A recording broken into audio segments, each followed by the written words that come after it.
देखिए दोस्तों, ये क्वेश्चन देखिए IB 2025 में पूछा गया है। कह रहा है विभाजन विधि द्वारा दो संख्याओं का एचसीएफ ज्ञात करने पर भागफल 4, 6, 9 आते हैं, ठीक है, और अंतिम भाज्य 45 आता है। तो दोनों संख्याओं का एलसीएम ज्ञात की। मैं आपको एग्जांपल समझाता हूँ। मान लिया मैंने दो संख्या मेरे पास है 9 और 21।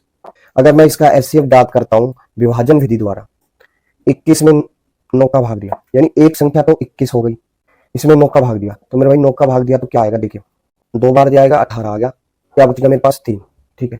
अब ये जो 3 आया ना, 3 से इस 9 को भाग देते हैं, ठीक है, जब तक पूरा भाग ना चला जाए। अगर पूरा भाग जा रहा है, जहां पर शेषफल 0 आ जाए। अब ये जो 3 आए ना, 3 क्या आएगा, इन दोनों संख्या का एचसीएफ आएगा, यानी ये अंतिम भाजक क्या है, 3 है। क्या है, अंतिम भाजक 3 है, ठीक है।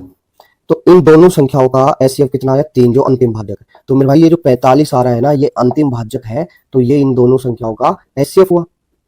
हमें फाइंड करना है एलसीएम। तो मेरे भाई एलसीएम फाइंड करने के लिए आपको एक बात का पता होना चाहिए कि एलसीएम में एक फैक्टर एचसीएफ का मल्टीप्लाई होता है, ठीक है, एचसीएफ का मल्टीप्लाई होता है, ठीक है, यानी 45 का, ठीक है, यानी 45 का मल्टीप्लाई होगा एलसीएम में, होगा कि नहीं होगा। अब देखिए 45 में अगर मैं इसको तोड़ता हूँ, 9 और 5 आ रहा है, ठीक है, अगर 5 को विषम संख्या से मैं इंटू करता हूँ तो लास्ट में 5 आएगा।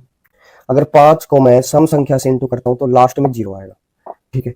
अब मेरे भाई 0 कहीं है, नहीं है, यानी सम संख्या नहीं थी, वो दूसरी।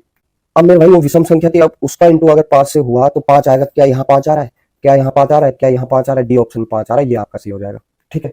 देखिए मैंने कैसे आपको शॉर्ट में समझा दिया। बच्चा क्या है, भाग विधि से इसको सोल्व करता रहेगा और 10-15 मिनट इस क्वेश्चन में अपने खराब कर देगा, ठीक है। बिल्कुल इजी मेथड से बता रहे हैं, ठीक है। लाइक शेयर सब्सक्राइब जरूर।